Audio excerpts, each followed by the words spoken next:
مسجد اقصی کی اہمیت بہت اہم بات ہے کہ مسجد اقصی کی اہمیت ہمارے ہاں کیا ہے، اہل اسلام کے ہاں، مسلمانوں کے ہاں مسجد اقصی کا کیا مقام ہے، کیا مرتبہ ہے۔ تو مسجد اقصی کی اہمیت حرمین شریفین یعنی مکہ مکرمہ مدینہ منورہ کی طرح ہے، جس کا تذکرہ ہمیں قرآن کریم میں ملتا ہے۔ اللہ تبارک و تعالی نے مکہ مکرمہ اور اقصی مقدسہ دونوں مقامات کا ایک ہی جگہ تذکرہ فرمایا۔ فرمان باری تعالی ہے وَالتِّينِ وَالزَّيْتُونِ وَطُورِ سِينِينَ وَهَذَا الْبَلَدِ الْأَمِينَ، فرمایا قسم ہے انجیر اور زیتون کی اور صحرائے سینا کے پہاڑ طور کی اور اس امن والے شہر کی۔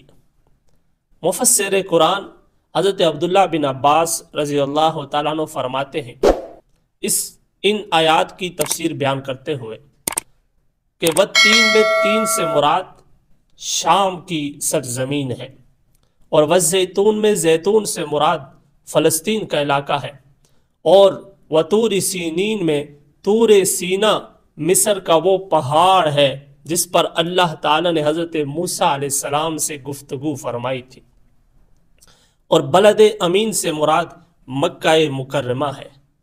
گویا کہ ہمارے ہاں اہل اسلام کے ہاں مسلمانوں کے ہاں مسجد اقصی کا مقام بہت بلند مقام ہے، بہت اعلیٰ مقام ہے، اور مسلمانوں کے تین مقدسات میں سے مسجد اقصی ایک ہے۔ ہمارے لیے مسجد حرام بھی مقدس ہے، مسجد نبوی بھی مقدس ہے، اور مسجد اقصی بھی مقدس ہے۔ یہ تینوں مقدسات ہیں ہمارے، اور ہم مسلمان کسی بھی طور پر ان کا سودا نہیں کر سکتے، یہ ہمارے ایمان کا حصہ ہے۔ اللہ تعالی ہمیں مسجد اقصی کی محبت اور الفت نصیب فرمائے۔